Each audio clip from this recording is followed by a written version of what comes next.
Speaking to you today, April 24th, from the ANCA headquarters in Washington, D.C. Unfortunately, President Trump today continued America's enforcement of Ankara's gag rule against honest American remembrance of the Armenian Genocide. He issued a statement using the same euphemisms and evasive language as past presidents. The promise of a new president who would speak forthrightly and not outsource American policy to foreign powers clearly was not realized, and we have basically more of the same. Turkey exercising a veto over what Americans can and cannot say about our own history and our own position on human rights. So a deeply troubling day, but also one that does not come as a surprise, and one that we have dealt with in the past. Our progress on this issue does not depend primarily upon third-party validation. The progress of our nation is ultimately in our hands, and we have helped free Armenia and build a strong Hayastan and a free Artsakh, and that work remains for us. We will, of course, continue to challenge denial wherever it occurs. We will fight against U.S. complicity in the denial of this crime, ultimately because it's an obstruction of justice. When the nations of the world, including our own, fail to speak honestly about this crime, it is a denial of a recognition that ultimately prevents the remedy, ultimately prevents the types of reparations and restitution that we deserve and that Armenia's future requires. I will read you what is really a remarkably weak statement by President Trump, and ultimately a cowardly act by our White House. I mean, we all deserve better than this. But here's the statement by Donald Trump on Armenian Remembrance Day, a euphemism. These are his words. Today, we remember and honor the memory of those who suffered the Medzieger, one of the worst mass atrocities of the 20th century.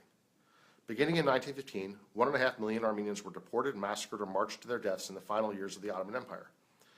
I joined the Armenian community in America and around the world in mourning the loss of innocent lives and the suffering endured by so many. As we reflect on this dark chapter of human history, we also recognize the resilience of the Armenian people. Many built new lives in the U.S. and made indelible contributions to our country while cherishing the memories of the historic homeland in which their ancestors established one of the great civilizations of antiquity. We must remember atrocities to prevent them from occurring again, which is, I have to pause here for a second. That's exactly what he's not doing. He's not properly remembering a crime, and by doing so, empowering those who would commit them in the future. So that's my editorializing. He closes by saying, we welcome the efforts of Turks and Armenians to acknowledge and reckon with painful history, which is a critical step toward building a foundation for a more just and tolerant future. Again, boilerplate stuff, a lot of it drawn from standard State Department language, kind of with a TARC angle at the end. A lot of stuff that might on the surface appear reasonable, but to a discerning eye is actually very offensive. The idea that we must remember past atrocities to prevent future atrocities is hardly sincere, coming from a White House that cannot speak honestly about past atrocities. We, for the record, want to share this statement on the subject. President Trump has chosen to enforce Ankara's gag rule against American condemnation and commemoration of the Armenian Genocide. In failing to properly mark April 24th, President Trump is effectively outsourcing U.S. policy, U.S. genocide prevention policy, to Recep Erdogan, an arrogant and authoritarian dictator who clearly enjoys the public spectacle of arm-twisting American presidents into silence on Turkey's mass murder of Armenians, Greeks, Assyrians, and other Christians upon their ancient biblical era homelands. So this is, one more public display of a foreign power, in this case Recep Erdogan, a confirmed dictator, putting down his marker, saying, America, shut up, and our top leaders, falling in line. And it's ultimately it's a Turkish policy imposed upon America, and that's, I guess, Turkey's within its rights, I guess, to demand anything of anyone, but it's a disgrace when our leaders enforce their gag rules, when we outsource our policy to them and allow the very types of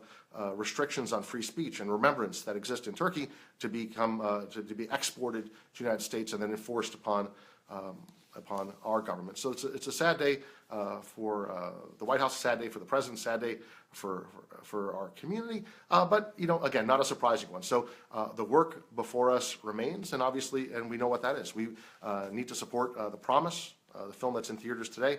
Please watch this movie. If you've seen it once, watch it twice. If you've seen it twice, take a friend. Weeknight viewing is immensely important. We need to have a strong showing after all the observances take place today. End your day with a viewing of The Promise in your local community, and then do the same on Tuesday, Wednesday, Thursday, Friday. Let's make this week a powerful bridge to the weekend so we can have a strong showing on this coming weekend of The Promise.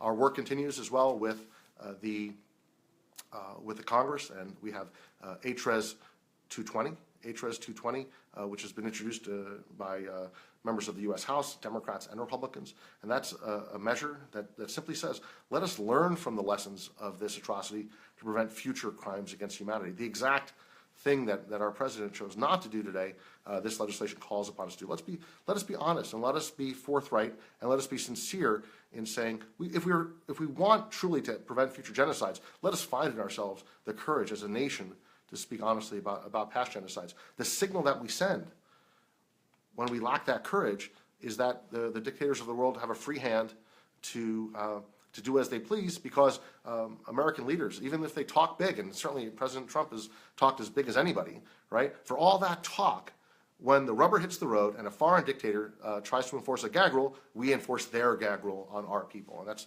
that's a sad thing. We got to break it. And ultimately, when our community does break that complicity, it will serve not simply our cause, because I think America can really help break the back of Turkey's denials of this crime, but also helps counteract the very cycle of genocide, the very idea that America and the world will stand by allowing foreign nations to commit and consolidate acts of genocide with impunity, whether it's when they're occurring, a day later, a week later, a year later, or a century later.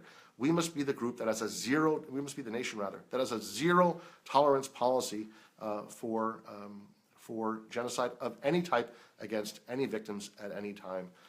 We fell short of that test today. Doesn't mean that our cause is set back at all. In fact, we know through long experience that change does not come from Washington. God save us if we were expecting salvation from Washington, D.C.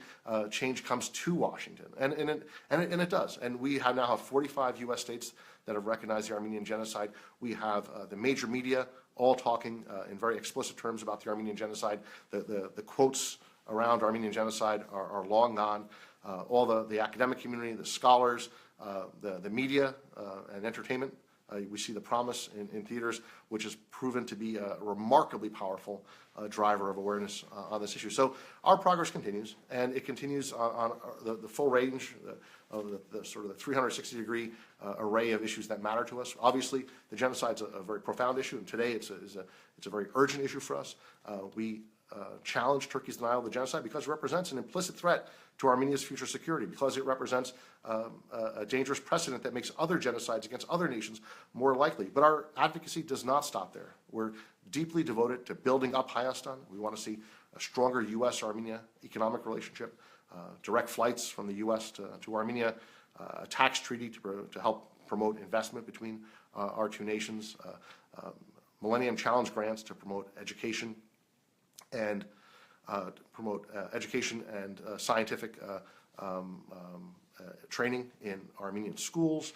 On those issues and many others, we're deeply engaged. And of course, we're in April, a year out from Azerbaijan's horrific assault against Artsakh in April of 2016. Over 100 Armenian soldiers were lost in that offensive, and nothing on a day-to-day basis is more urgent for us than checking Azerbaijan's aggression, keeping out of Azerbaijan's hands the types of weapons that would allow them to launch first strikes.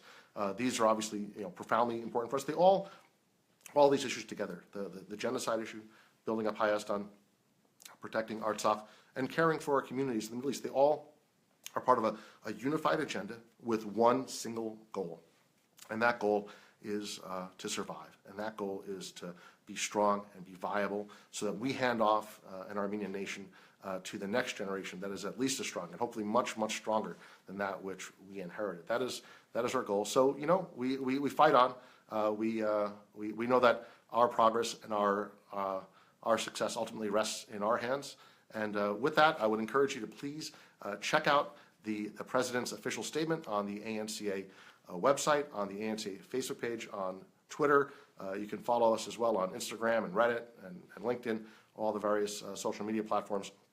So excuse me. So, sorry about that.